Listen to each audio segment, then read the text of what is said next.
right here, I've got the newly released 24-60 f2.8 S lens from LUMIX. And I'm sure that the question that you're asking yourselves is it even worth to buy the 24-70? I don't know if the answer is this is going to replace your 24-70, but it's going to give you some things to think about before purchasing this 24-70. So let's talk about some of the changes and some of the things that are new with this lens compared to this S Pro lens. My name's Dustin, your video tour guide, and remember to keep your arms and legs inside your chairs at all times. Sit back, relax, and enjoy the video. First off, let's talk about the obvious, and that is the size. The 24-60 is way smaller than the 24-70.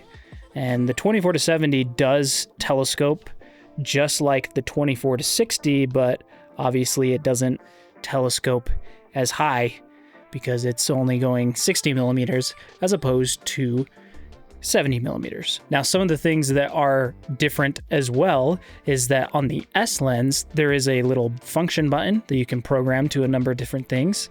There is a AF MF switch. And then on the S Pro lens, you can still change from MF to AF, but you use the focus ring instead of the little toggle. The 24-60 has a 77 millimeter thread and the S Pro has an 82 millimeter thread. There is also one new feature that is available with this lens, and I think the S1 Mark II for now, and that is the ability to program the focus ring to do some kind of function when you spin the ring, even when you're in autofocus. To me, this is a great idea because, you know, when you put this lens in autofocus, which I'm sure a lot of you are going to be using it for autofocus, the focus ring just becomes kind of useless. And there is a setting on LUMIX cameras where you can toggle on the AF MF button, which basically means that even if you have autofocus enabled, if you need to grab focus manually, you can spin the ring and it'll change the manual focus. So you can grab focus and then let go and it'll change back to autofocus. Little shameless plug, if you want to learn more about all of the settings that are available on your LUMIX camera, I sell an online course, LUMIX Pro. There's over 250 students and the feedback on the course has been overwhelmingly positive. And if you are one of my students, seriously, thank you. There's tons of benefits that come with my course as well, like the one-time payment gives you lifetime access to a growing library of tutorials and courses and videos, not just what's currently available now. And I will be releasing a section on the S1 Mark II, the S1R Mark II, and the GH7 now that those cameras are all released. I got a lot of work ahead of myself, but anyways, the reason why I personally don't use the AF MF function is because I find that I accidentally spin this a lot. Like I'll be reaching for something and even right there, you barely touch it and you spin it and then it would go to manual focus. And I'm like, no, don't go to manual focus. I don't want you to go to manual focus. And so I've always left that function off. However, if I could program it to do something different, then that might come in handy. I haven't really played with that function yet, but here are some of the things that you can program on the focus ring when you have autofocus enabled. Now, let's talk about the most important part, and that is the image quality. This is a S Pro lens, but this lens is also much older. This is just an S lens, but it's much newer. So does that mean that maybe image quality wise, this is not as good as this? You're gonna have a hard time distinguishing which one of these lenses are which based on the side-by-side footage. There is some advantages that I really feel with this lens, besides that it's smaller as well. When you're at 24 millimeters in particular, there is a much better minimum focus distance compared to the 24-70. However, when you're at 60 millimeters, it seems that the minimum focus distance is about the same. I think in terms of focus breathing, image quality, bokeh, sharpness, you know, pretty much everything you can look at least as far as I can tell, there is really not much of a difference. And this 24-70 S Pro lens is quite more expensive than this 24-60. The 24-60 is coming in at $899 US. Hopefully that's right. I can't remember, but I'm pretty sure that's right. And then the 24-70 S Pro comes in at $2,000 or $1,997.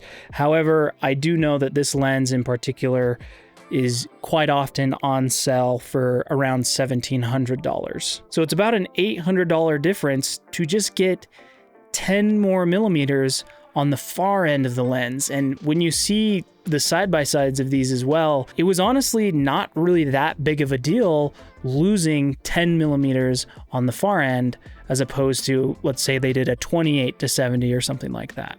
I didn't really notice not having that extra 10 millimeters. So then why would you buy the S Pro lens over the S lens? When I was shooting with this 24-60 in Texas, and by the way, LUMIX did give me this lens at their Texas event. They flew me out there. If they didn't pay me though, they didn't ask me to make this video or anything like that, but I'm sure there's some kind of expectation for me to make the videos. But just so you know, yeah, I could be, I not even could be, I am biased towards LUMIX. You know, I sell the course and everything, and I've used LUMIX for years and I like their cameras. So anyways, that first day shooting on this lens, it's not that the image quality was bad or anything, but there is something still kind of special about the 24-70.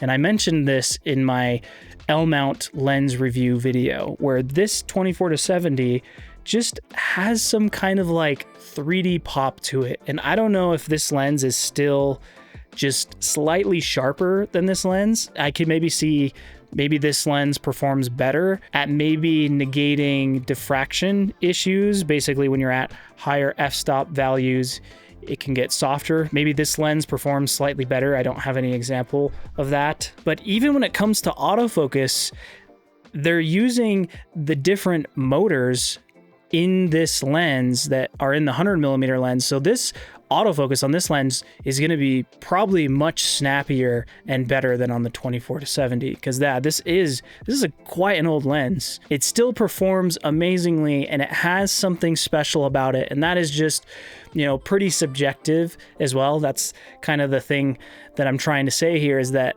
3D pop effect and look is very subjective to my own pickiness. But when it comes to someone like you, if you don't own this focal range and you want something that's more affordable than this guy and has more function, then I would say that this is probably the one to get. And maybe it's time that the 24-70 S Pro, I guess maybe if you really want your manual focus clutch ring to do that, then yeah, you go for this. But this 24-60, it's a pretty awesome little guy, and you can't go wrong with it, that's for sure. Let me know what you guys think, though. I think I'm going to have a lot of people thinking the same things that I'm thinking.